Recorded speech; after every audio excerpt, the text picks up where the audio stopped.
ఒకసారి మీకు వారు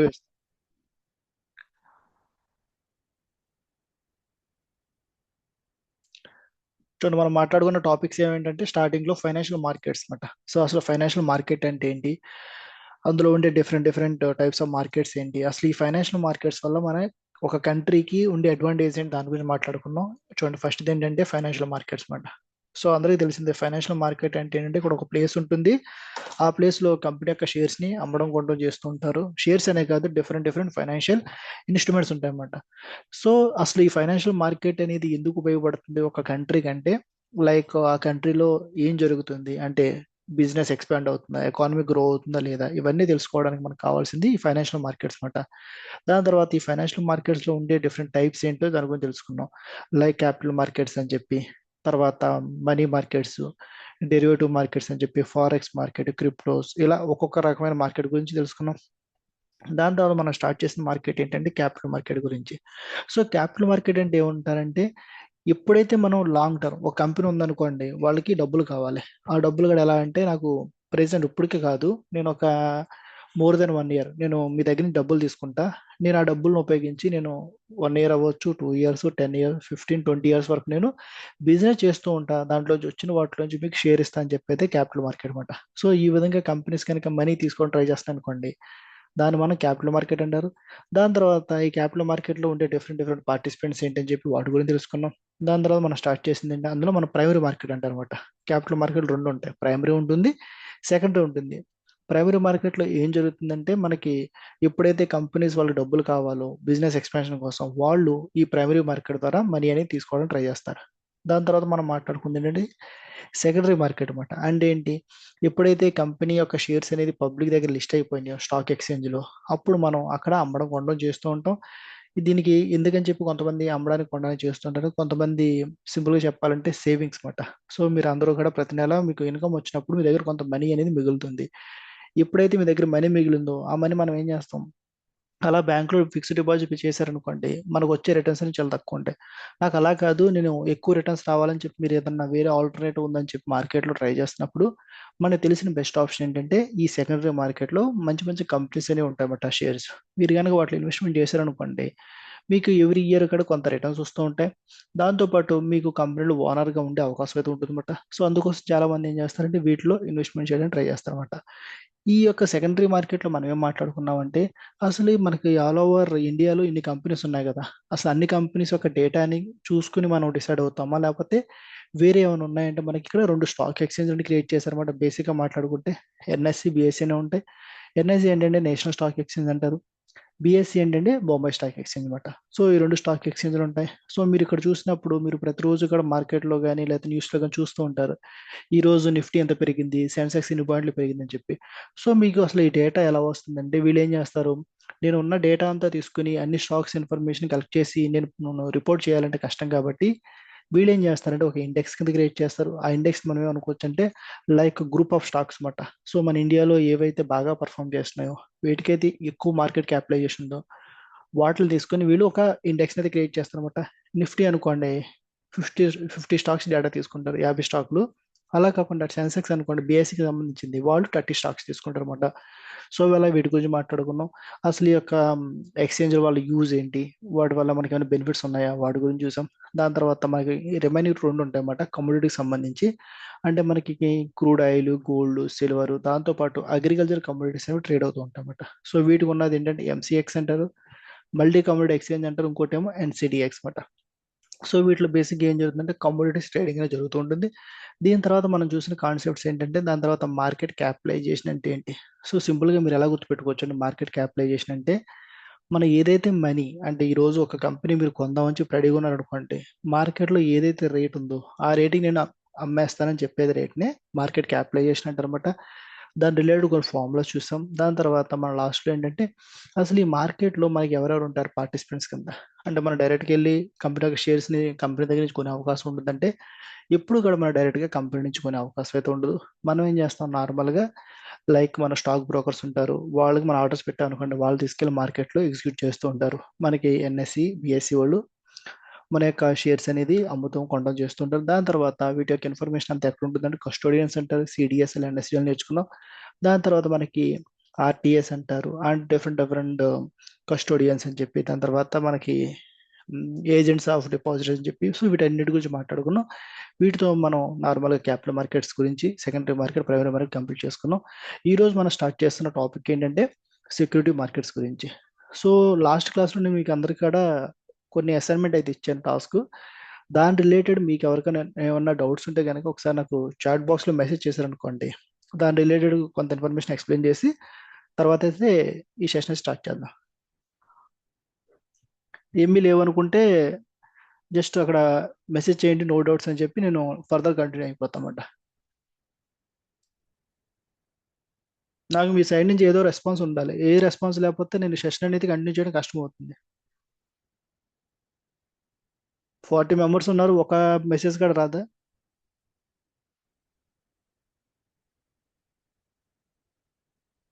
నాకు మీరు రెస్పాండ్ అవ్వలేదు అనుకో, మీరు క్లాస్ వింటున్నారో తెలియదు, నాకు ఏం చేస్తానో తెలియదు కదా.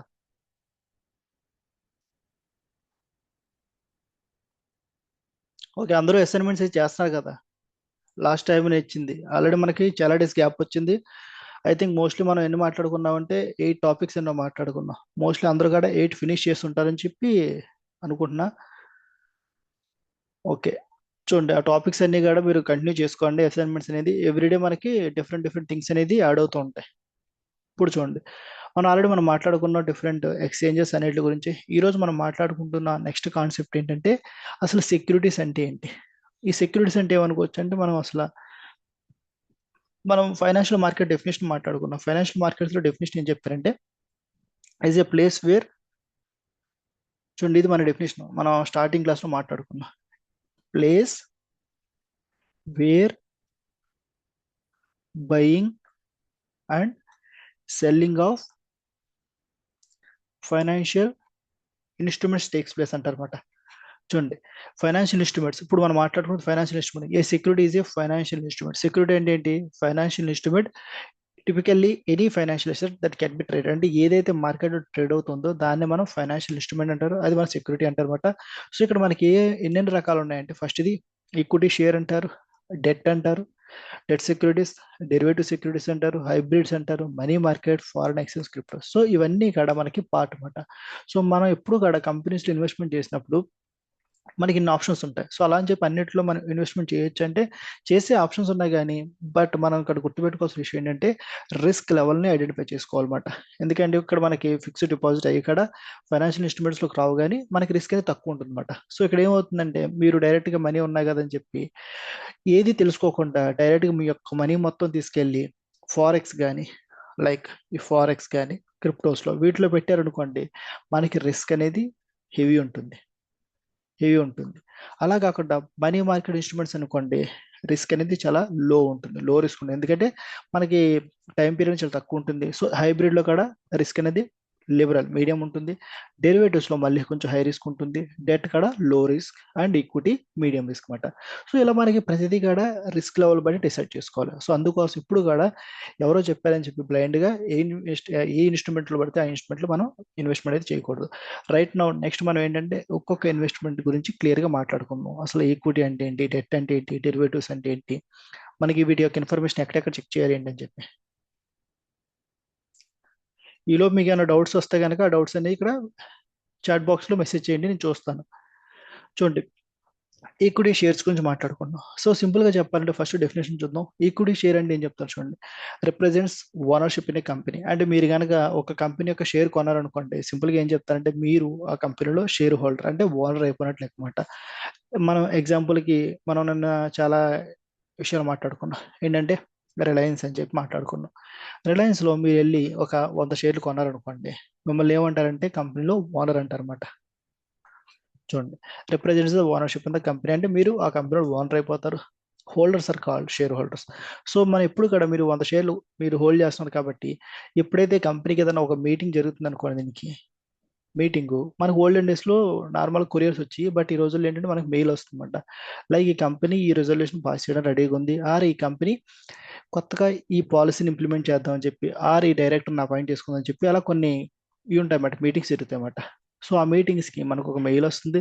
మీరు ఆ మెయిల్లో మనకు ఒక లింక్ ఉంటుంది, ఆ లింక్లో పార్టిసిపేట్ చేసి మీరు ఓట్ చేసుకోవచ్చు అనమాట యాజ్ ఏ కంపెనీ ఓనర్ కింద నాకు ఈ మీటింగ్ అనేది ఓకేనా, నాట్ ఓకేనా, యాక్సెప్టా, రిజెక్ట్ అని ఉంటుంది. మీరు యాక్సెప్ట్ చేశారనుకోండి మీ ఓట్ అనేది యాక్సెప్ట్ అవుతుంది. లేదు రిజెక్ట్ చేశారనుకోండి, నాకు ఇది కొంచెం ఇష్టం లేదు ఇందులో ఇన్వెస్ట్మెంట్ చేయడానికి, ఆర్ ఈ డైరెక్టర్ అనే వాళ్ళు అపాయింట్ చేయొద్దు అని అనుకోండి, మీరు మీకు నచ్చిన ఒపీనియన్ ని మీరు ఓట్ చేసుకోవచ్చు అనమాట. తర్వాత ఇక్కడ ఏం చెప్తారంటే get dividends and have voting rights in the company. అంటే ఏంటి, ఆల్రెడీ మనం మాట్లాడుకున్న ఓటింగ్ రైట్. సో మీరు ఈ కంపెనీలో మీరు ఇన్వెస్ట్మెంట్ చేశారనుకోండి, వన్స్ చేయగానే మీకు ఆటోమేటిక్గా ఓటింగ్ రైట్స్ అనేది వస్తాయన్నమాట. తర్వాత ఇక్కడ మనకి డివిడెండ్స్ అంటారు. అంటే ఏంటి, డివిడెండ్స్ అంటే మీరు ఎలా గుర్తుపెట్టుకుంటారంటే, ఎప్పుడైతే మీరు ఒక కంపెనీలో పెట్టుబడి పెట్టారో, పెట్టుబడి పెట్టినప్పుడు ఆ కంపెనీ ఏం చేస్తుంది, మన డబ్బులు తీసుకెళ్ళి, చూడండి ఇది ఎగ్జాంపుల్ లాగా, ఇప్పుడు మీరు తీసుకెళ్ళి ఒక 10,000 రూపాయలు ఇన్వెస్ట్మెంట్ చేశారు ఒక కంపెనీలో. సో కంపెనీకి ఒక 10 మంది చేశారనుకోండి, ఎంత అమౌంట్ వస్తుంది, టోటల్ 1,00,000 రూపీస్ వచ్చినాయి. సో ఇప్పుడు ఏం చేస్తుంది కంపెనీ, ఈ 1,00,000 రూపీస్ వాళ్ళ దగ్గర పెట్టుకొని వాళ్ళ పర్సనల్ యూజ్ చేసుకోరు. వీళ్ళు ఏం చేస్తారు, ఈ 1,00,000 తీసుకెళ్ళి వీళ్ళు ఇన్వెస్ట్మెంట్ చేస్తారు. సో ఇన్వెస్ట్మెంట్ చేసినప్పుడు ఏమవుతుంది, నాకు 1,00,000 మీద రిటర్న్ వస్తుంది. లెట్స్ టేక్ ఎగ్జాంపుల్, కంపెనీకి 20% రిటర్న్ వచ్చింది అనుకోండి, ఎంత వచ్చినట్టు, 20,000 రిటర్న్ వచ్చింది. సో ఇది కంపెనీకి లాభం వచ్చింది. సో ఇక్కడ లాభం రాగానే కంపెనీస్ ఏం చేస్తాయంటే, కొన్ని కంపెనీస్, మోస్ట్లీ అందరూ చేస్తారంటే చేయొచ్చు, depends on different different scenarios ఉంటాయి అన్నమాట. మనం మాట్లాడుకుంటే బేసిక్ సినారియో కాబట్టి నా బెస్ట్ మన ఎగ్జాంపుల్ ఏంటంటే, లేదు ఇప్పుడు నాకు 20,000 వచ్చినాయి కాబట్టి ఈ 20,000లో నేను 10% ఎవరైతే నా కంపెనీలో పెట్టుబడి పెట్టారో వాళ్ళకి రిటర్న్ కింద ఇస్తా అని చెప్తారు. అంటే ఎంత, 2,000 రూపీస్ నేను ఇస్తాను అనమాట. అంటే ఎవరైతే ఇన్వెస్ట్మెంట్ చేస్తారో వాళ్ళకి ఒక్కొక్కరికి ఎంత వస్తుంది, 200, 200 అలా వస్తుందన్నమాట. సో ఏదైతే రిటర్న్ ని వాళ్ళు కంపెనీ వాళ్ళు పే చేస్తున్నారో దీన్ని ఏమంటారంటే డివిడెండ్ అంటారు అనమాట. అంటే కంపెనీకి వచ్చిన లాభాల నుంచి పే చేసి దాన్ని డివిడెండ్స్ అంటారు. అలా గుర్తుపెట్టుకోండి మీరు. చూడండి, గట్స్ ద డివిడెండ్. మనకి ఏంటంటే ఎగ్జాంపుల్కి equity share of Reliance, TCS, Infosys, Wipro, ఇలా మనకి చాలా షేర్లు ఉన్నాయి. వాటిలన్నింటిలో కూడా మనం ఇన్వెస్ట్మెంట్ చేస్తే మీరు ఈక్విటీ షేర్ హోల్డర్ అవుతారు అనమాట. సో ఇక్కడ మీరు చూస్తే, ఇక్కడ చూడండి, మీరు నిన్న మీకు స్టార్టింగ్ క్లాస్లో ఏం చెప్పానంటే, మీరు అందరూ కూడా ఏదో కంపెనీని సెలెక్ట్ చేసుకోమని చెప్పాను కదా. సో మీరు ఏం చేస్తారంటే అందరూ కూడా మీ కంపెనీ సెలెక్ట్ చేసుకుని ఇక్కడికి వెళ్ళి మీరు ఇది చెక్ చేసుకోండి, మీ యొక్క కంపెనీకి ఈక్విటీ షేర్ క్యాపిటల్ ఎంత ఉంది, నాకు ఇన్ఫర్మేషన్ కావాలన్నమాట. సో రీసెంట్గా March 2025 ఆర్ September 2025 ఇన్ఫర్మేషన్ అనేది మీరు అప్డేట్ చేసుకోవాలి. చూడండి, ఇది మీ నెక్స్ట్ క్వశ్చన్ అనమాట. ఏంటంటే question number 9,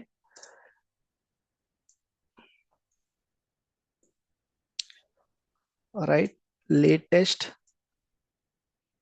equity share capital of your company from screener. నాకు ఇన్ఫర్మేషన్ కావాలన్నమాట. ఇది మీ నెక్స్ట్ అసైన్మెంట్ అనమాట. చూడండి, క్వశ్చన్ ఏంటంటే, అందరూ కూడా క్వశ్చన్ రాసుకోండి. క్వశ్చన్ ఏంటంటే, write latest equity share capital, ESH అంటే equity share capital of your company. So equity share capital, first equity share capital రాసుకున్న తర్వాత ఇక్కడ ఎంత ఉంది చూడండి. ఇక్కడ నేను March 2025 తీసుకున్నా, September 2025 అంటే మీరు చూస్తారనుకోండి, ఏది కనిపిస్తే అది తీసుకోండి, ప్రాబ్లం లేదు. ఇక్కడ ఏంటంటే మార్చ్ అనేది మన లాస్ట్ ఇయర్ అయిపోయిన ఇయర్ ఇన్ఫర్మేషన్ చెప్పేది March 2025. మన కంపెనీస్ డేటా అంతా కూడా ఎప్పుడు రిప్రజెంట్ చేస్తారంటే every end of the year March 2025 information అయితే ఉంటుందన్నమాట. ఇది ఎందుకని 2025 సెప్టెంబర్ ఉందంటే దీన్ని లేటెస్ట్ క్వార్టర్ రిటర్న్స్ అంటారన్నమాట. సో మీరు క్వార్టర్లీ తీసుకున్న, ఏ తీసుకున్న ప్రాబ్లం లేదు, క్వార్టర్లీ తీసుకోండి. క్వార్టర్లీ అంటే 13,000 ఎంత ఉంది నాకు ఇక్కడ, 13,532 ఉంది, 532. ఇది నా ఇన్ఫర్మేషన్. దీన్ని ఏమనుకోవచ్చు, ఇది రూపీస్ ఇన్ క్రోర్స్లో ఉంచండి. మీరు అది కూడా రాసుకోండి, అసలు ఎలా ఉంది ఏంటి. ఇక్కడ చూడండి, ఇక్కడ క్లియర్గా చూపిస్తున్నారు. సో మీరు గుర్తుపెట్టుకోవాల్సిన విషయాలు ఏంటంటే, మీ యొక్క కంపెనీకి మీరు ఓపెన్ చేసి, మీరు ఏ కంపెనీ సెలెక్ట్ చేసుకుని ఆ కంపెనీ లేటెస్ట్, ఇది లేటెస్ట్ క్వార్టర్లీ అనుకోండి. లేటెస్ట్ క్వార్టర్లీ కంపెనీస్ మనకి రిటర్న్స్ అంటే ఒక ఇన్ఫర్మేషన్ ఎలా డిస్క్లోజ్ చేస్తాయంటే పబ్లిక్కి, ఒకటి ఇయర్లీ అంటారు, అంటే every year 31st March information disclose చేస్తామట 2025. అలా కాకుండా క్వార్టర్లీ మాట. క్వార్టర్లీ అంటే ఏంటి, ప్రతి సంవత్సరం 3 monthsకి ఒకసారి Q1, Q2, Q3, Q4 ఇలా క్వార్టర్లీ రిజల్ట్స్ అనేది డిస్క్లోజ్ చేస్తాయి. ఎందుకని ఇక్కడ మన సెప్టెంబర్ కనిపిస్తుంది అంటే మనకి రీసెంట్ క్వార్టర్ Q3లో అయిపోయింది కాబట్టి. సో అందుకోసం ఇన్ఫర్మేషన్ అయితే మనకి డిస్క్లోజ్ అవుతుంది.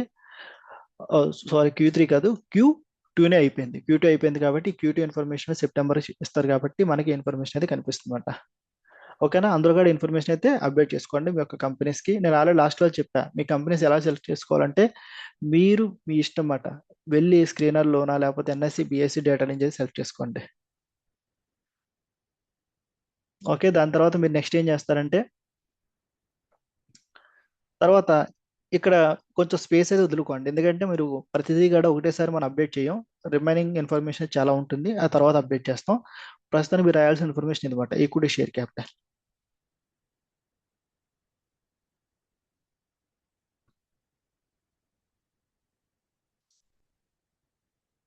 నెక్స్ట్ చూడండి.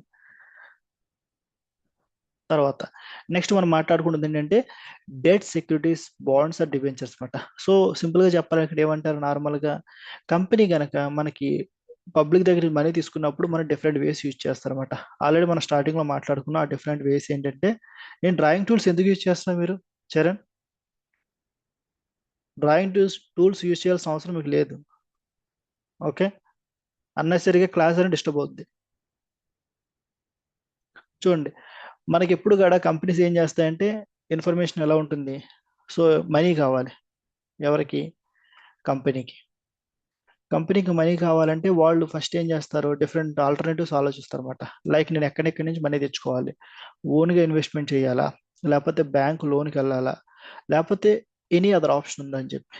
సో ఎనీ అదర్ ఆప్షన్, నార్మల్గా ఓన్, చాలా మంది ఏమనుకుంటారు, నేను ఓన్గా వెళ్ళాను అనుకోండి, నేను ఎవరికి కూడా ఇంట్రెస్ట్ పే చేయాల్సిన అవసరం లేదు, అండ్ నా సొంత డబ్బులు కాబట్టి ఎలా అయినా ఖర్చు పెట్టుకోవచ్చు. బట్ ఇక ప్రాబ్లం ఏమవుతుందంటే, వాళ్ళ దగ్గర మనీ అనేది ఉండకపోవచ్చు కొన్ని సిచ్యువేషన్స్లో. అలా కాకుండా అప్పుడు రెండో ఆప్షన్ వాళ్ళు ఏం ఆలోచిస్తున్నారంటే, లేదు ఇలా కాకుండా నేను బ్యాంక్ దగ్గరికి వెళ్ళాను అనుకోండి, బ్యాంక్ ఏం చేస్తే నాకు లోన్ ఇస్తారన్నమాట. లోన్ ఇచ్చినప్పుడు ఏమవుతుంది, నేను ఎవ్రీ ఇయర్ ఒక ఆబ్లిగేషన్ క్రియేట్ అవుతుంది. దాన్ని ఏమంటారు, ఆబ్లిగేషన్. ఎప్పుడైతే నేను బ్యాంక్ దగ్గర నుంచి మనం లోన్ తీసుకున్నామో కంపల్సరీ మనం ఇంట్రెస్ట్ అనేది పే చేయాల్సిందే.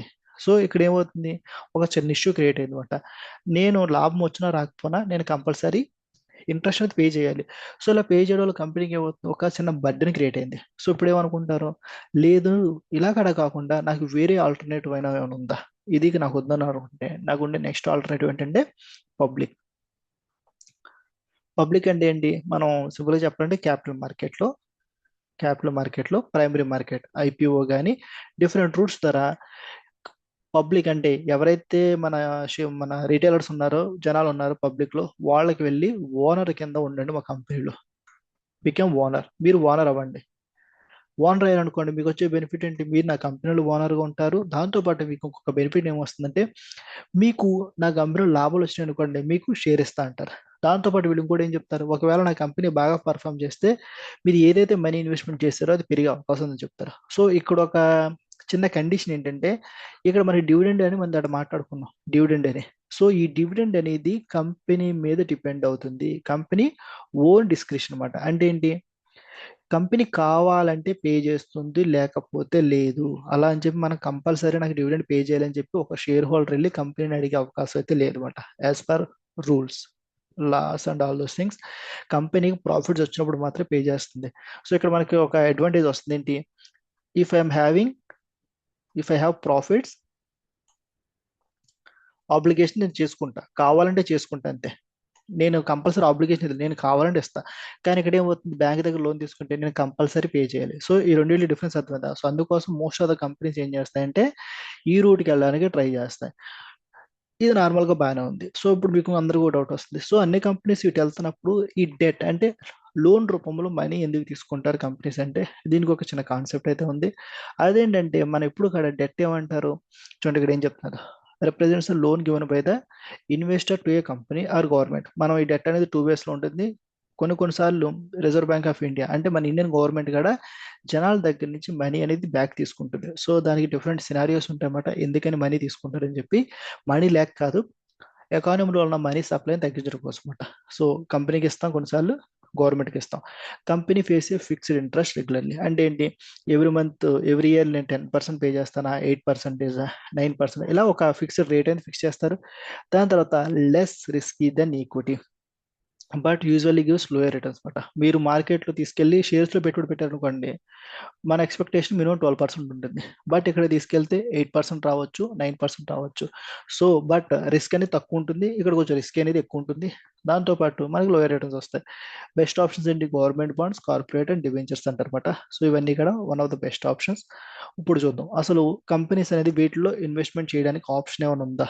రీజన్ ఏంటంటే ఇక్కడ చూడండి, ఫస్ట్ ఇది మనం స్టార్టింగ్లో అందరికీ ఫైనాన్షియల్ స్టేట్మెంట్స్ అని తెలుసు అనుకుని మాట్లాడుకున్నాం. ఫైనాన్షియల్ స్టేట్మెంట్స్ మాట జస్ట్ మీరు ఇప్పుడు గుర్తుపెట్టుకోండి, మన నెక్స్ట్ తర్వాత క్లాసెస్లో డీటెయిల్గా ఎక్స్ప్లెయిన్ చేస్తా. ఫైనాన్షియల్ స్టేట్మెంట్స్ మనకు మూడు ఉంటాయన్నమాట. ఒకటి ఇన్కమ్ స్టేట్మెంటు, ఆరు ప్రాఫిట్ అండ్ లాస్ అకౌంట్ అంటారు, తర్వాత బ్యాలెన్స్ షీటు, తర్వాత క్యాష్ ఫ్లో స్టేట్మెంట్ అంటారు అనమాట.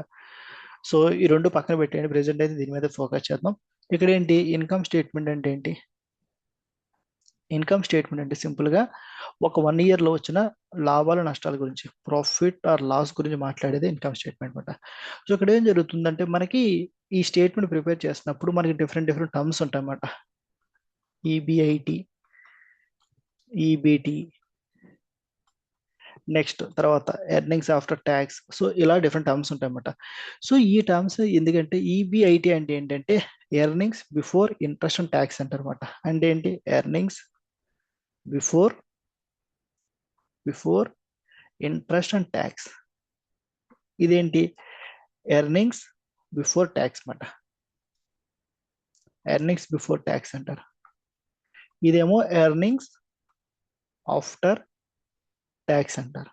సో ఇలా మన డిఫరెంట్ టర్మ్స్ ఉంటాయన్నమాట. సో ఇక్కడ ఏం చెప్తారంటే ఎప్పుడైతే కంపెనీ అనేది ఒక లోన్ రూపంలో మనీ తీసుకుందనుకోండి వేరే వాళ్ళ దగ్గర నుంచి, either it may be public అనుకోవచ్చు or it may be from different bank కానీ ఏదన్నా ఎనీ ఆల్టర్నేటివ్ రూపంలో మనీ తీసుకుందనుకోండి, ఇక్కడ మనకు ఉండే బెనిఫిట్ ఏంటంటే నాకు ఏదైతే నేను ఇంట్రెస్ట్ పే చేస్తున్నానో బ్యాంక్కి, నేను బ్యాంకుకి పే చేస్తాను కదా, బ్యాంకుకి కానీ పబ్లిక్ కానీ నేను ఏది పే చేస్తా? ఇంట్రెస్ట్ పే చేస్తాను అనమాట. సో ఈ ఇంట్రెస్ట్ పే చేసే దాన్ని ఏమంటారంటే నాకు ఎక్స్పెన్స్, ఖర్చు కింద అలౌ చేస్తారు. ఎప్పుడైతే మనకి ఎక్స్పెన్స్ కింద అలౌ చేశారు ఇంట్రెస్ట్ని, అక్కడ ఏమవుతుంది? నేను ట్యాక్స్ పే చేసే అమౌంట్ అనేది తగ్గుతుంది. ఎందుకనంటే ఇప్పుడు చూడండి, 100 రూపాయలు నాకు ఆదాయం వచ్చింది. ఈ 100 రూపాయలు ఆదాయం రాగానే తర్వాత నేను ఓకే 20 కోట్లు ఆ 20 lakhs ఇంట్రెస్ట్ పే చేయాలనుకోండి, అప్పుడు ఏమవుతుంది? నాకు వచ్చే ప్రాఫిట్ 80 లక్షలు అవుతుంది. అలా కాకుండా నేను మొత్తం అమౌంట్ నేను ఎలా తీసుకున్నానంటే పబ్లిక్ దగ్గర నుంచి తీసుకున్నాను అనుకోండి, అప్పుడు ఏమవుతుంది? ఇక్కడ నాకు ఎక్స్పెన్స్ అనేది అలౌ చేయరు. అప్పుడు నేను ఏం చేస్తాను? 100 కోట్ల మీద ట్యాక్స్ కట్టాలి. ఎగ్జాంపుల్ మన ఇండియాలో 30% ఎజ్యూమ్ చేసుకుందాం. ఇక్కడ ఎంత అవుతుంది? 24 అవుతుంది, ఇక్కడ 30 lakhs అవుతుంది. ఇక్కడ మీరు చూసుకుంటే ఎక్కడ ఎక్కువ పే చేస్తున్నా, ఇక్కడ ఎక్కువ ట్యాక్స్ అనేది పే చేస్తున్నా. సో అందుకోసం కొన్ని కంపెనీస్ ఏం చేస్తారంటే ఈ డెట్ సెక్యూరిటీస్ అనేది కన్సిడర్ చేసుకుంటారు అనమాట. సో ఈ డెట్ సెక్యూరిటీస్ అనేది మనకి ఎక్కడ ఉంటుందంటే చూడండి, ఈ డెట్ సెక్యూరిటీస్ అనేది మనకి ఎక్కడ ఉంటుందంటే సేమ్ ఇందాక చూసిన రిపోర్ట్లో చెక్ చేద్దాం. చూడండి, ఇది బారోయింగ్స్ మాట. లాంగ్ టర్మ్ బారోయింగ్స్ అంటారు, షార్ట్ టర్మ్ బారోయింగ్స్ అంటారు. మీరు ఈ లాంగ్ టర్మ్ బారోయింగ్స్ చెక్ చేసుకోండి. నేను ఎందుకని చెప్పి ఇక్కడ మీకు లాంగ్ టర్మ్ బారోయింగ్స్ ని అది డెట్ లో ఉందా లేకపోతే డిబెంచర్ లో ఉందా ఏదని చెక్ చేయట్లేదు. ఎందుకంటే మనకి ఇది ఇక్కడ డైరెక్ట్ గా ఇన్ఫర్మేషన్ అయితే మనకి డిస్క్లోజ్ చేయరు. మన ఇన్ఫర్మేషన్ కావాలంటే మనకి యాన్యువల్ రిపోర్ట్ అని ఒక పేజ్ అయితే ఉంటుంది అనమాట. ఇక్కడ చూడండి, ఇది యాన్యువల్ రిపోర్ట్ అంటారు. మీరు ఇది కనుక డౌన్లోడ్ చేశారనుకోండి, మనకి ఇది 200 పేజెస్ 300 పేజెస్ ఉంటుంది. అందులో నుంచి మన ఇన్ఫర్మేషన్ గ్యాదర్ చేయాలి. మీరు అంత డీటెయిల్గా చేయవలసిన లేదు, జస్ట్ మీరు గుర్తుపెట్టుకోండి. జస్ట్ బారోయింగ్స్ ఎంత ఉన్నాయి కంపెనీకి చూడండి, మొత్తం లాంగ్ టర్మ్ బారోయింగ్స్ మీరు కన్సిడర్ చేయండి. సో ఇక్కడ మీరు ఇన్ఫర్మేషన్ కూడా అప్డేట్ చేసుకోండి. ఇక్కడ ఏంటంటే question number 10,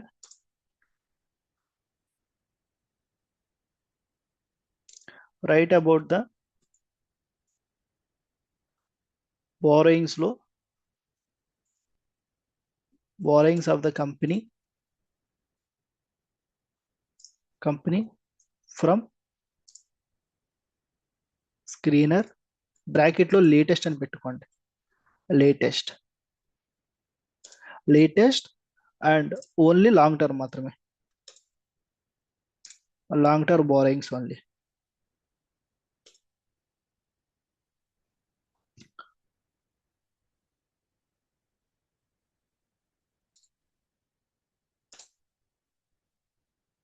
long term borrowings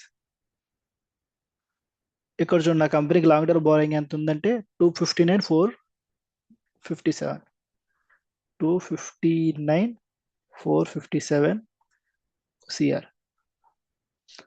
మీరు ఎప్పుడు కూడా ఇన్ఫర్మేషన్ రాసినప్పుడు నేను ఎలా రాస్తున్నాను చూడండి, 259 457 అని రాసిన తర్వాత తర్వాత బాక్స్ లో సిఆర్ అని రాసిన అనమాట.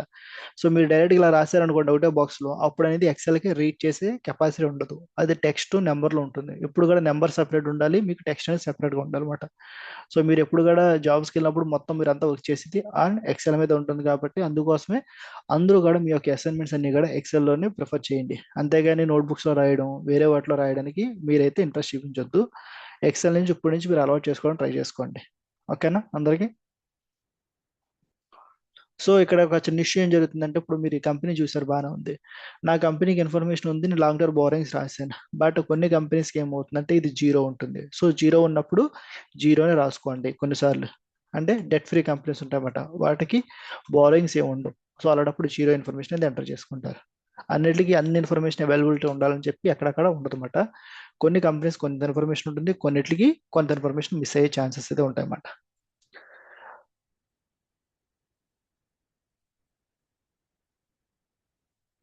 మనకి వీటి గురించి డీటెయిల్ ఇన్ఫర్మేషన్ కావాలంటే మనం ఎక్కడికి వెళ్ళి చెక్ చేస్తామంటే యాన్యువల్ రిపోర్ట్స్ అనమాట. కావాలంటే రాసుకోండి, ఒకవేళ మీకు ఎప్పుడైనా ఇంటర్వ్యూస్లో ఎవరిని అడిగినప్పుడు మీరు చెప్పడానికి యూజ్ అవుతుంది. To get detail information about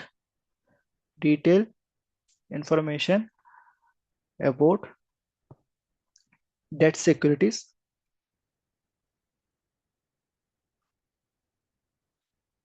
ఇది యాన్యువల్ రిపోర్ట్. ఇది రాసుకోండి, ఇది ప్రాసెస్ మాట, స్టెప్స్ ఎలా ఉంటాయి. యాన్యువల్ రిపోర్ట్, మనకి ఇక్కడ యాన్యువల్ రిపోర్ట్లో కన్సాలిడేటెడ్ ఫైనాన్షియల్ స్టేట్మెంట్స్, ఇందులో నుంచి బ్యాలెన్స్ షీట్, డైరెక్ట్ గా బ్యాలెన్స్ షీట్ లో కూడా దొరకమాట, దానికి షెడ్యూల్ టు బోరింగ్స్ అని ఉంటుంది అనమాట. ఇక్కడికి వెళ్ళి మీరు చూస్తే మీకు కంపెనీకి ఉన్న ఇన్ఫర్మేషన్ మొత్తం తెలుస్తుంది. అసలు వాళ్ళు పబ్లిక్ దగ్గర నుంచి ఏమైనా డెట్ రూపంలో తీసుకున్నారా, గవర్నమెంట్ దగ్గర తీసుకున్నారా, బ్యాంక్ నుంచి తీసుకున్నారా, or from any other companies నుంచి తీసుకున్నారా, అంత ఇన్ఫర్మేషన్ కూడా వీళ్ళు క్లియర్ గా డిస్క్లోజ్ చేస్తారు. ఇది ప్రాసెస్ ఎప్పుడంటే ఎప్పుడైనా మీరు డీటెయిల్ అనాలిసిస్ చేస్తున్నప్పుడు కావాలంటే ఇలా ఫాలో అవ్వాలన్నమాట. నార్మల్గా అయితే నేను ఏదైతే ఇన్ఫర్మేషన్ చూపించానో సింపుల్గా అక్కడికి వెళ్ళి అక్కడి నుంచి చెక్ చేసుకుంటే సరిపోతుంది ఇన్ఫర్మేషన్.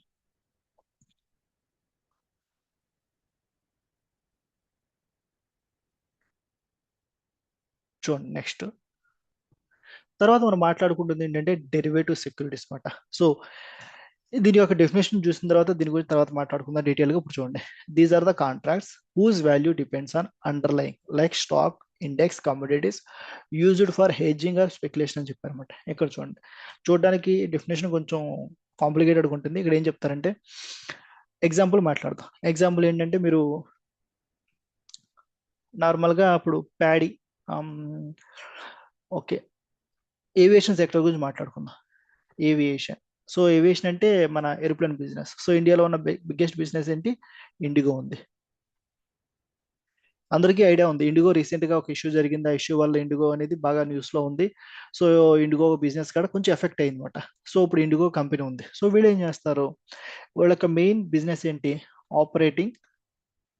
Operating airplanes. అంతే కదా, వీళ్ళు ఏం చేస్తారు, ఎయిర్ప్లేన్స్ ని ఆపరేట్ చేస్తుంటారు ఒక కంట్రీ నుంచి, ఒక సిటీ నుంచి ఇంకో సిటీకి, ఆర్ ఒక కంట్రీ నుంచి ఇంకో కంట్రీకి. సో ఎప్పుడైతే వీళ్ళు వీటిని ఆపరేట్ చేస్తారో వీళ్ళకి కావాల్సిన మెయిన్ కాస్ట్ ఏంటి? మెయిన్ కాస్ట్ ఏముంటుంది? సో నార్మల్గా ఒక ఏరోప్లేన్ రన్ అవ్వాలంటే కావాల్సింది క్రూడ్ ఆయిల్. ఆయిల్ అనుకోండి, not only crude oil, just oil అనుకుందాం, మనకు ఆయిల్ అయితే కావాలి. సో ఎప్పుడైతే ఆయిల్ కావాలో వాళ్ళు ఏం చేస్తారు, ఇప్పుడు నార్మల్గా మన బస్సెస్ ఇవనుకోండి చాలా తక్కువ ఆయిల్ సరిపోతుంది, నార్మల్గా మన ప్రాబ్లం లేదు. బట్ ఈ ఏరోప్లేన్ బిజినెస్ ఉన్నప్పుడు వీళ్ళకి మేజర్ కాస్ట్, మీరు వాటి ఇన్ఫర్మేషన్ చెక్ చేశారు అనుకోండి, మేజర్ కాస్ట్ ఇదే ఉంటుంది అనమాట, మేజర్ కాస్ట్. సో ఇప్పుడు ఏమవుతుంది, మేజర్ కాస్ట్ ఇది ఉంది కాబట్టి మీరు ఎప్పుడన్నా మార్కెట్లో ఏదైనా న్యూస్ ఛానల్స్లో కానీ ఏదైనా న్యూస్ పేపర్స్ ఎక్కడైనా చూసినప్పుడు మీకు ఏంటంటే క్రూడ్ ఆయిల్ ప్రైసెస్ అనేది ప్రతిరోజు కూడా కాన్స్టెంట్గా ఉండమాట. లైక్ మన బంగారు రేట్ కూడా కాన్స్టెంట్ ఉంటుందంటే ఉండదు. గోల్డ్ రేట్ కానీ, గోల్డ్, సిల్వరు, క్రూడ్ ఆయిల్, వీటి రేట్ అనేది ఎప్పుడు కూడా కాన్స్టెంట్గా ఉండదు, ప్రతిరోజు కూడా చేంజ్ అయిపోతుంది. సో ఇక్కడ చేంజ్ అయిపోతున్నప్పుడు ఏమవుతుందంటే మార్కెట్లో ఈరోజు కంపెనీ ఏం చేసింది, నాకు వీళ్ళంతా కూడా బ్యారెల్స్లో కొలుస్తారు అనమాట. 10,000 barrels ఆఫ్ ఆయిల్ కావాలని చెప్పి వీళ్ళు ఒక ఆర్డర్ పెట్టారు. ఈ రోజు డేట్ అంతా మనకి 29th December. సో ఆర్డర్ పెట్టగానే ఏంటి, ఈ రోజు ఒక బ్యారెల్ అనేది $100 ఉందనుకోండి. సో ఈ రోజు ఆర్డర్ పెట్టారు, ఆయిల్ తీసుకుంటాక రెడీగా ఉన్నారు. బట్ వీళ్ళు ఏమన్నారంటే, లేదు, నాకు పేమెంట్ అనేది నేను ఇమీడియట్గా ఎవరు కూడా పే చేయరు. మీరు చూస్తే పెద్ద పెద్ద కంపెనీస్ అన్నీ కూడా వాళ్ళు క్రెడిట్ పీరియడ్ మీద నడుస్తాయన్నమాట. క్రెడిట్ పీరియడ్ అంటే ఏంటి, నేను ఈ రోజు ఏదైనా వస్తువు కొన్నాను అనుకోండి, నేను minimum 30 days or 60 days time తీసుకుంటాను అనమాట. 60 days. దీని తర్వాత మాత్రం డబ్బులు పే చేస్తా. సో ఇప్పుడు ఏంటి, నేను ఈ రోజు తీసుకున్నాను కాబట్టి నాకు ఎగ్జాంపుల్ 30 days అనుకోండి, నేను 31st January 2026 పేమెంట్ చేయడం రెడీగా ఉన్నా, పేమెంట్. సో ఇక్కడ పేమెంట్ చేస్తున్నప్పుడు మనకేమవుతుంది, ఆల్రెడీ మనం మాట్లాడుకున్నాం, గోల్డ్, సిల్వర్, క్రూడ్ ఆయిల్, ఈ మూడిట్ల ప్రైసెస్ అనేది ప్రతిరోజు చేంజ్ అయిపోతుందన్నమాట. సో మనకి ఏంటంటే, ఇప్పుడు నేను కొన్న తర్వాత $100 ఈ రోజు ఉన్నది. సో మనకు రెండు సినారియోస్ ఉంటాయి, ఇది పైకి వెళ్ళొచ్చు, ఇక్కడ నుంచి $120 వెళ్ళొచ్చు, లేదా ఇక్కడ నుంచి $80 పడిపోయే అవకాశం ఉంది. సో ఎప్పుడైతే $80 పడిపోయింది అనుకోండి, అప్పుడు నాకేంటి, నేను తక్కువ అమౌంట్ పే చేస్తా, అంతే కదా, అప్పుడు నాకు బెనిఫిట్ మాట, కంపెనీకి బెనిఫిట్ అవుతుంది. సో అందరూ కూడా ఇది చూస్తున్నారు, బాగానే ఉంది, బెనిఫిట్ అయితే బాగానే ఉంది. బట్ సడన్ గా పైకి వెళ్ళిపోయింది అనుకోండి, నీడ్ టు పే హై, ఎక్కువ పే చేయాలి.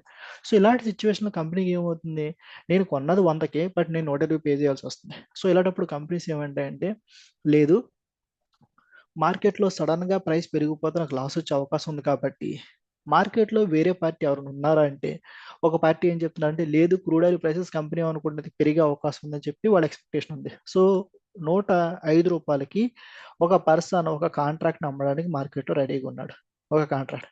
ఈయన ఎక్స్పెక్టేషన్ ఏంటంటే, క్రూడ్ ఆయిల్ ప్రైస్ అనేది $105 కన్నా పైకి వెళ్ళదు అని చెప్పి. కంపెనీ ఎక్స్పెక్టేషన్ ఏంటి, క్రూడ్ ఆయిల్ ప్రైస్ అనేది 105 కన్నా ఎక్కువ వెళ్ళిపోతుందని చెప్పి, వీళ్ళేం తక్కువ ఉంటుందని చెప్పి. సో ఇప్పుడు ఏమైందంటే, ఇప్పుడు కూడా మీరు డెరివేటివ్స్ లో గుర్తుపెట్టుకోండి, ఇంపార్టెంట్ పాయింట్, మనకి టూ పార్టీస్ కావాలి, అంటే ఇద్దరు పార్టీస్ ఉండాలి ఈ కాంట్రాక్ట్స్ క్రియేట్ అవ్వాలంటే. ఆ ఇద్దరు పార్టీస్ కూడా ఎలా ఉండాలంటే, కౌంటర్ పార్టీస్. అంటే ఏంటి, ఒకళ్ళు మార్కెట్ పెరుగుతుంది అనుకుంటే ఇంకోళ్ళు మార్కెట్ పడుతుంది అనుకోవాలి. అంటే ఏంటి, ఒకళ్ళు అప్ సైడ్ అంటే ఇంకోళ్ళు డౌన్ సైడ్ అని ఉండాలన్నమాట. ఇలా ఉన్నప్పుడు ఒక కాంట్రాక్ట్ అనేది క్రియేట్ అవుతుంది. సో ఇక్కడ ఏం చేశారంటే, వీళ్ళు ఇప్పుడు ఒక కాంట్రాక్ట్లోకి ఎంటర్ అయ్యారు. సో 31st January రోజున నేను కాంట్రాక్ట్ ఎగ్జిక్యూట్ చేస్తా. ఒకవేళ ఇది $105 ఉందనుకోండి, ఇప్పుడు ఈ మార్కెట్లో ఏ రేట్ ఉన్నా కానీ మీరు నాకు ఇదే రేటుకి నేను మీకు ఆయిల్ కొనుక్కుంటా, ఆరు మీకు ఇదే రేటు పే చేస్తా అని చెప్తారు. అది 120 ఉన్నా కానీ కంపెనీ లాస్ ఎంత అంటే ఓన్లీ $105 మాత్రమే పే చేస్తుంది. మొత్తం నాకు వచ్చే లాస్ $20 లాస్ని నేను ఒక $5 దగ్గర కట్ చేసుకున్నాను అనమాట. లేదు, బయట మార్కెట్లో $80 ఉందనుకోండి, వీళ్ళు ఏం చేస్తారు, ఈ కాంట్రాక్ట్ని వదిలేసుకుని $80 మాత్రం పే చేస్తారు. సో దీన్నే డెరివేటివ్ సెక్యూరిటీస్ అంటారు. సో అందుకోసం చూడండి, అండర్లయింగ్ ఎసెట్ అంటారు. అంటే ఏంటి, మనం ఏదైతే వాల్యూ ఉందో ఆ వాల్యూ అనేది డైరెక్ట్ గా ఒక కమోడిటీ మీద ఆర్ ఒక ఫైనాన్షియల్ ఇన్స్ట్రుమెంట్ మీద డిపెండ్ అవుతుంది. సో ఇక్కడ ఈయన యొక్క ప్రైస్ దీని మీద డిపెండ్ అయింది, క్రూడ్ ఆయిల్ మీద. అంటే ఆయిల్ ప్రైసెస్ ఓపెన్ మార్కెట్లో పెరుగుతూ ఉన్నాయనుకోండి, దాని మీద డిపెండ్ అయ్యి మన యొక్క కాంట్రాక్ట్, డెరివేటివ్ కాంట్రాక్ట్ వాల్యూ అనేది పెరగడము ఫాలో అవడం జరుగుతూ ఉంటుంది. దీన్ని దేనికోసం యూజ్ చేస్తారు, ఎప్పుడైతే మనం ఈ ఎగ్జాంపుల్ మాట్లాడుకున్నాం కదా, ఇండిగో, వీళ్ళు యూజ్ చేసిన కాన్సెప్ట్ ఏంటంటే హెడ్జింగ్ కోసం. అలా కాకుండా మీరు చాలా మంది చూసే ఉంటారు, options and futures and options అని చెప్పి మార్కెట్ ఉంటుంది. సో మనందరం చేసేది స్పెక్యులేషన్ అనమాట, ట్రేడింగ్ చేయడం. సో క్రూడ్ ఆయిల్ ప్రైస్ పెరిగిపోతుందని చెప్పి ఈ రోజు మనం చూస్తే అందరూ కూడా సిల్వర్లో ఇన్వెస్ట్మెంట్ చేస్తారు. ఎందుకు చేస్తున్నారు, సిల్వర్ ప్రైసెస్ పెరిగిపోతుందని చెప్పి అందరూ కూడా ఇన్వెస్ట్మెంట్ రెడీగా ఉన్నారు. సో ఇలా స్పెక్యులేషన్ కోసం యూజ్ చేస్తారు. మనకు ఉండే ఆప్షన్స్ ఏంటంటే ఫ్యూచర్స్ అండ్ ఆప్షన్స్ అని చెప్పారన్నమాట. ఇందులో ఇక డిఫరెంట్ థింగ్స్ అయితే ఉన్నాయన్నమాట, స్వాప్స్ అని చెప్పి, ఇంట్రెస్ట్ రేట్స్ అని చెప్పి డిఫరెంట్ థింగ్స్ ఉంటాయి. ఇవన్నీ ఇక్కడ అడ్వాన్స్డ్ థింగ్స్ మాట. మనం బేసిక్గా మాట్లాడుకుంటుంది futures and option trading related సంబంధించి. ఓకే అండి, ఇక్కడ వద్దు, నేనైతే ఈరోజు సెషన్ అయితే స్టాప్ చేస్తున్నాను. మీకు ఇప్పటి వరకు ఏమైనా డౌట్స్ ఉంటే కనుక అడగండి చాట్ బాక్స్లో.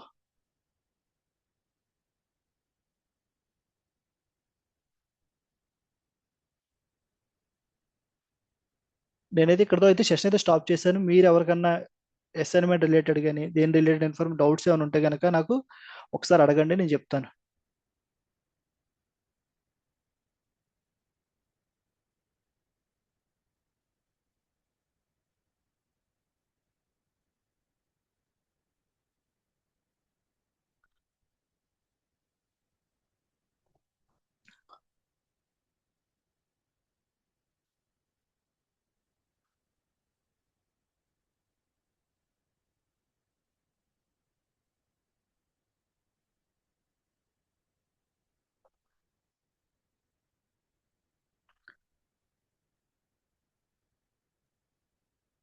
35 మెంబర్స్ ఉన్నారు, ఒకరిగా రెస్పాండ్ కావట్లేదు ఎందుకు?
డౌట్స్ ఏం లేవా? రెస్పాండ్ అవ్వండి ప్లీజ్.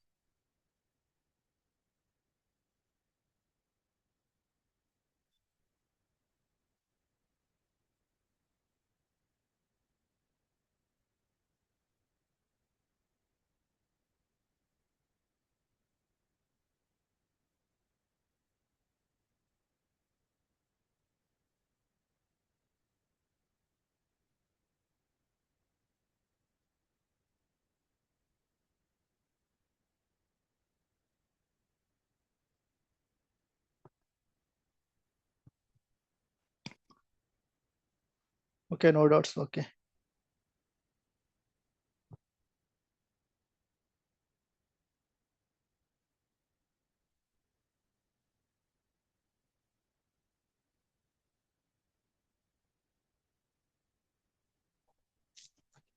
అసైన్మెంట్స్ అయితే ఎవ్రీడే మీరు అప్డేట్ చేసుకుంటూ ఉండండి.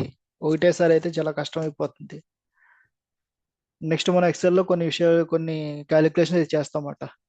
సో అవన్నీ కూడా కాంప్లికేటెడ్ అయిపోతుంది కాబట్టి మీరు ఎవ్రీడే టాస్క్ని మీరు అప్డేట్ చేసుకోండి.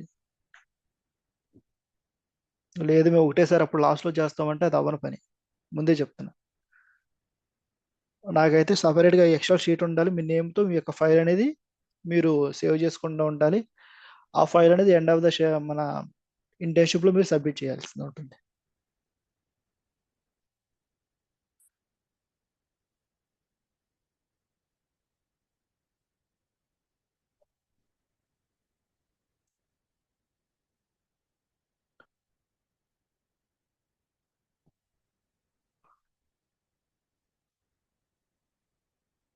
ప్రీవియస్గా లాస్ట్ కొత్తగా జాయిన్ అయ్యారు వాళ్ళందరికీ క్లియర్గా ఉందా, లేకపోతే వాళ్ళకి ఏమైనా డౌట్స్ ఉన్నాయా? వాళ్ళకి ఏమైనా డౌట్స్ ఉంటే వాళ్ళు కూడా అడగండి.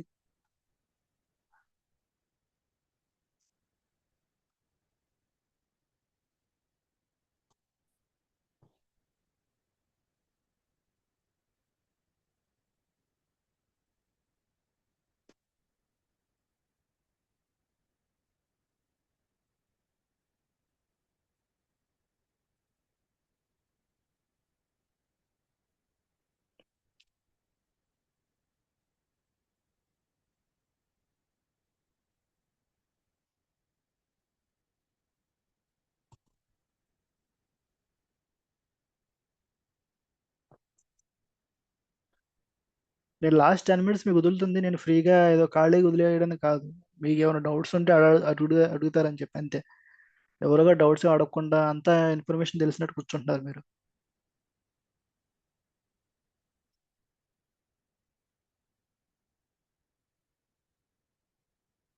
మీకు డౌట్స్ ఏమి ఉండవంటే చెప్పండి, నేను 10, 11కి స్టార్ట్ చేసి 12 వరకు సెషన్ కంప్లీట్ చేసి నేను క్లోజ్ చేసుకుంటాను సెషన్ రేపటి నుండి.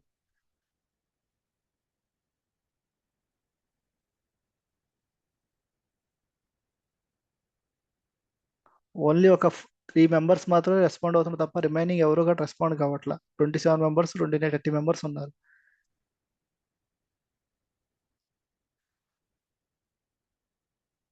టుడే అసైన్మెంట్ సింపుల్ ఇది. ఇది చూడండి. టుడే అసైన్మెంట్ అంటే ఓన్లీ 2 థింగ్స్ మాట ఈరోజు మనం మాట్లాడుకుంది. ఫస్ట్ ఇది ఈక్విటీ షేర్ క్యాపిటల్ గురించి రాయమన్నాను, తర్వాత ఏమో దాని యొక్క బారోయింగ్స్ గురించి. సో ఈ రెండు ఇన్ఫర్మేషన్ మీరు అప్డేట్ చేయాలన్నమాట. సేమ్ నేను ఏదైతే షీట్ మెయింటైన్ చేస్తున్నావు సో ఇలాగే రాసుకోండి. సో ఈ ఇన్ఫర్మేషన్ ఎవరి కంపెనీ నుంచి ఎందుకు చెప్పానంటే, ఇప్పుడు మీరు ఉన్నారనుకోండి, మేబీ మీరు ఒక కంపెనీ సెలెక్ట్ చేసుకుంటారు.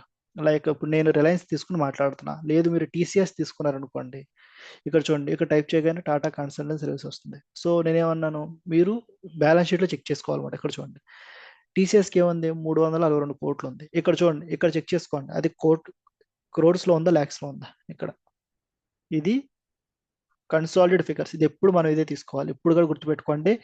కన్సాలిడేటెడ్, కన్సాలిడేట్ అనేది ఇంపార్టెంట్. దాని తర్వాత లాస్ట్ ఇక్కడ ఏం జరిగింది అది. సో 362 ఎంటర్ చేసుకుంటారు. అది అర్థమైపోయింది కదా. దాని తర్వాత నెక్స్ట్ రెండో క్వశ్చన్ చూడండి. నెక్స్ట్ క్వశ్చన్ ఏం చెప్పాను మీకు, నెక్స్ట్ క్వశ్చన్ ఏంటంటే write about the borrowings of the company from the screener. Latest borrowings రాయమన్నా, అది కూడా లాంగ్ టర్మ్ ఓన్లీ. ఇక్కడ చూడండి, ఇప్పుడు మీరు ఏం చేస్తున్నారు, బోరింగ్స్ కావాలనుకుంటున్నారు. ఇక్కడ మీరు బోరింగ్స్ అని చూస్తే నార్మల్గా ఏం కనిపిస్తుంది, నాకు 297, 10,932 కోట్లు కనిపిస్తున్నాయి. అలా కాకుండా నేను అడిగిన క్వశ్చన్ ఏంటంటే డీటెయిల్డ్గా, నాకు మొత్తం అవసరం లేదు, ఓన్లీ లాంగ్ టర్మ్. ఏవైతే లాంగ్ టర్మ్, ఇక్కడ చూడండి, ఇక్కడ లాంగ్ టర్మ్ ఏమైనా ఉన్నాయా, జీరో. సో మీరు రాయాల్సిన ఇన్ఫర్మేషన్ జీరో అన్నమాట. ఎందుకంటే నేను రెండు రకాలుగా చూపిస్తానంటే కంపెనీస్లో, లాంగ్ టర్మ్ అంటే ఏంటి, మోర్ దెన్ 1 ఇయర్ అన్న వాటిని లాంగ్ టర్మ్ అంటారు. అలా కాకుండా నేను ఒక 6 మంత్స్, 8 మంత్స్, 3 మంత్స్లో కనుక నేను రీపే చేసే వాటిని షార్ట్ టర్మ్ అంటారు అనమాట. లెస్ దెన్ 1 ఇయర్ ఉంటే షార్ట్ టర్మ్ అంటారు, గ్రేటర్ దాన్ 1 ఇయర్ అయితే కనుక లాంగ్ టర్మ్ అంటారు. సో అందుకోసం ఇప్పుడు కూడా మీరు రాసేటప్పుడు ఓన్లీ లాంగ్ టర్మ్ మీద ఫోకస్ చేయాలి. మన అనాలిసిస్కి ఇదే యూజ్ అవుతుంది. షార్ట్ టర్మ్ అనేది ఈ అనాలిసిస్లో కాదు, అది వేరే అనాలిసిస్లో ఉంటుంది అనమాట. అర్థమైందా, క్లియర్ ఇది. ఎవరు అడిగారు కదా ఈ క్వశ్చన్,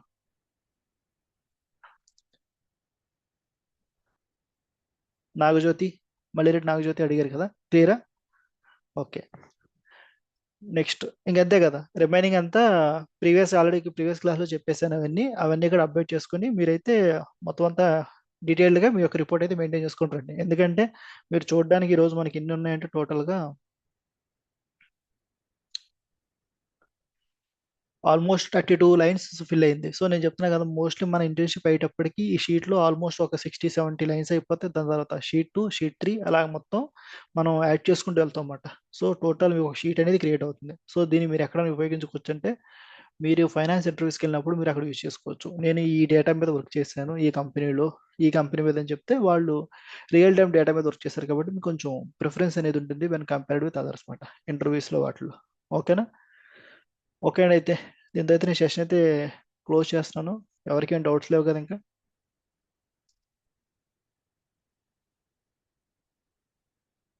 ఓకే దాన్ని. ఓకే ఓకే, థ్యాంక్ యూ అండి, అందరికీ థ్యాంక్ యూ.